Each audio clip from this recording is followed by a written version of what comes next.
Hello বন্ধুরা, আপনারা সবাই কেমন আছেন? আশা করি ভালো আছেন। আমিও খুব ভালো আছি। এখানে আমি উপকরণগুলো কেটে রেখে দিয়েছি। এইগুলো থেকে হ্যাঁ বন্ধুরা, আপনারা নিশ্চয়ই বুঝতে পারছেন আমি আজকে কী বানাতে চলেছি। হ্যাঁ, একদম ঠিক, আমি আজকে এগরোল বানাতে চলেছি। ঘরে থাকা সামান্য কিছু উপকরণ দিয়েই আজকে এগরোলটা আমি বানিয়ে নেব। আর এখানে আমি ময়দা মেখে রেখে দিয়েছি, লেচি করে নিয়েছি। ছোট ছোট, বেশি বড় করিনি লেচিগুলো, সামান্য মোটামুটি একটা লেচি করে নিয়েছি। আর এখানে আমি ডিম, সব পেঁয়াজ, শসা, লঙ্কা কেটে রেখে দিয়েছি একটা প্লেটের মধ্যে। এখানে আমি রুটিগুলো এক এক করে বেলে আমি একটু সেঁকে নেব, এপিট ওপিট করে তাওয়ার মধ্যে দিয়ে আমি সেঁকে নেব। বন্ধুরা, ঘরে থাকা সামান্য কিছু উপকরণ দিয়েই কিন্তু এই এগরোল রেসিপিটি খুব সহজেই ঘরে বানানো যাবে। আমি এক এক করে রুটিগুলোকে এবার আমি ভেজে নিচ্ছি, ভেজে তুলে নেব। একটা হয়ে গেছে, এবার এই করে করে আমি আরেকটা দিয়ে দিচ্ছি। এক এক করে আমি রুটিগুলো এবার ভেজে তুলে নেব। বন্ধুরা, আপনারা অবশ্যই কিন্তু জানাবেন আমার এই রেসিপিটা কেমন হয়েছে। এটা কিন্তু ঘরে থাকা সামান্য কিছু উপকরণ দিয়েই সন্ধ্যের টিফিন তৈরি করছি। তাওয়ার মধ্যে তেল দিয়ে দিলাম, সাদা তেল। এবার আমি ডিমটা ভেজে নেব।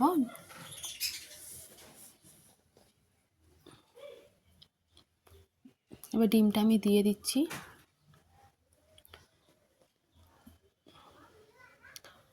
ভালো করে এটা আমি ঘুরিয়ে দেব। এবার ওর ওপরে আমি একটা রুটি আমি দিয়ে দিলাম। এবারে আমি এটাকে ঘুরিয়ে উল্টে আমি ভেজে নেবো। একটু তেল দিয়ে দিলাম, দিয়ে রুটিটাকে ভাজতে হবে।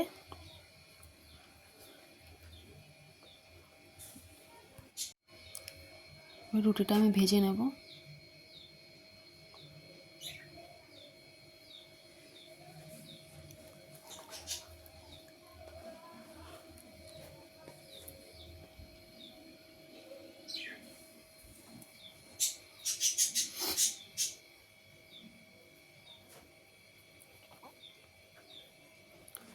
আমার ওটা ভাজা হয়ে গেছে, আমি ওটা তুলে নিলাম। সেম প্রসেসে আমি সব কটা এইভাবেই আমি ভেজে নেব। আবার আমি কড়াইতে তেল দিয়ে আমি ডিমটা ফাটিয়ে দিয়ে দিয়েছি, দিয়ে আবার এটাকে ঘুরিয়ে দিচ্ছি।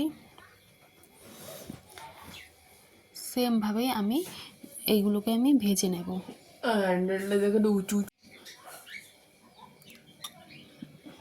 ভালো করে এটা ঘুরিয়ে আমি দিলাম যাতে এটা বড় হয় ডিমটা। আবার একটা রুটি এর মধ্যে আমি চেপে দিয়ে দেব।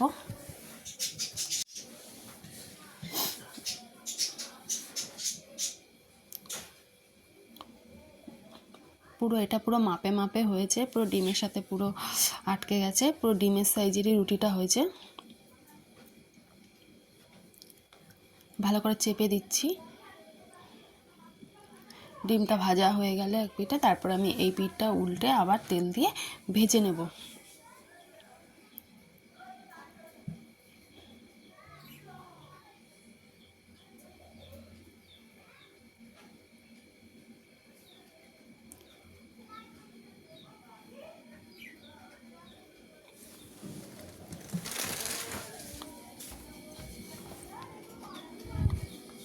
ভেজে নিচ্ছি আমি।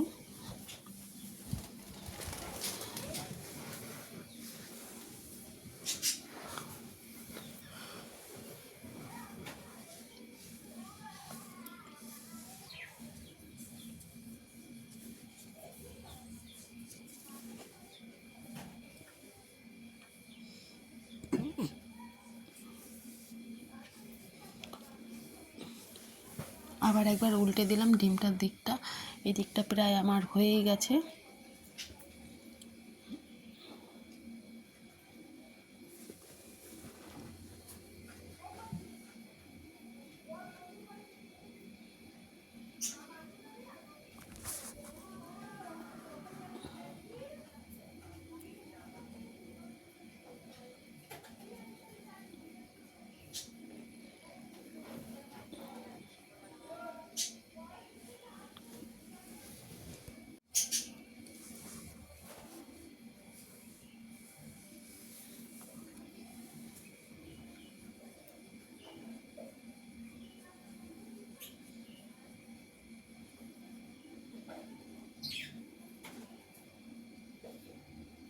আমার হয়ে গেছে ভাজা। এইভাবে আমি ওই ডিমটাও রুটিটাও করে নিচ্ছি।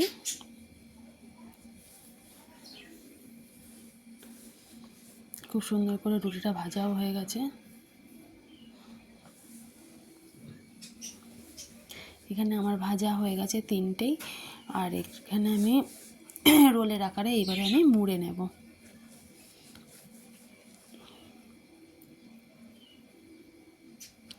শসা দিয়ে দিলাম,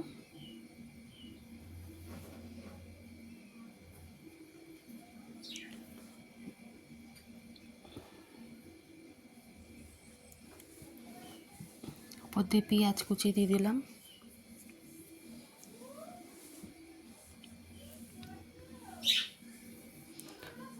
সস দিয়ে দেবো উপর থেকে।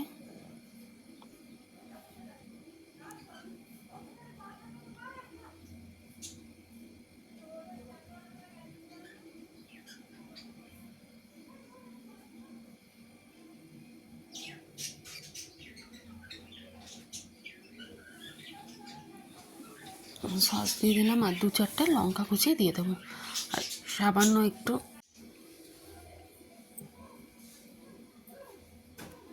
এবার এটাকে আমি মুড়ে নেব। আমি এখানে ঠিকঠাকভাবে মোড়াতে পারিনি, তাও চেষ্টা করেছি মোড়ানোর, কিন্তু পুরো আমি ঠিকঠাক করে মোড়াতে পারিনি। এখানে আমি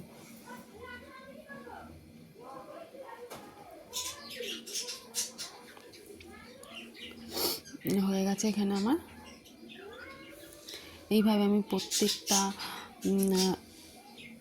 এগরোল বানিয়ে নেব।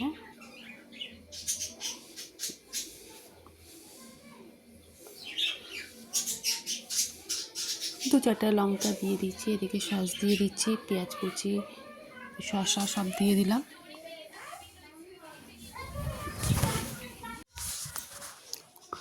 আবার আমি এটাকে মুড়িয়ে নিচ্ছি কাগজ দিয়ে।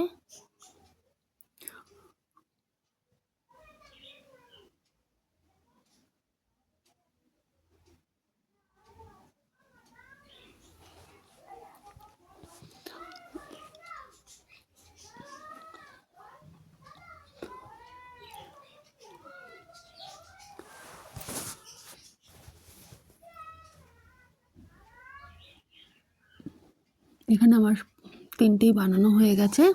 কেমন হয়েছে বন্ধুরা অবশ্যই কিন্তু কমেন্টের মাধ্যমে জানাবেন। আর যারা নতুন হয়ে ভিডিওটা দেখছেন প্লিজ আমার চ্যানেলটিকে সাবস্ক্রাইব করে বেল আইকনটি অন করে প্লিজ আমার পাশে থাকবেন। আর অবশ্যই কিন্তু জানাতে ভুলবেন না যে আমার রেসিপিটা কেমন হয়েছে। ঘরে থাকা সামান্য উপকরণ দিয়ে আমি এগরোলটি বানিয়েছি। টাটা আজকের জন্য।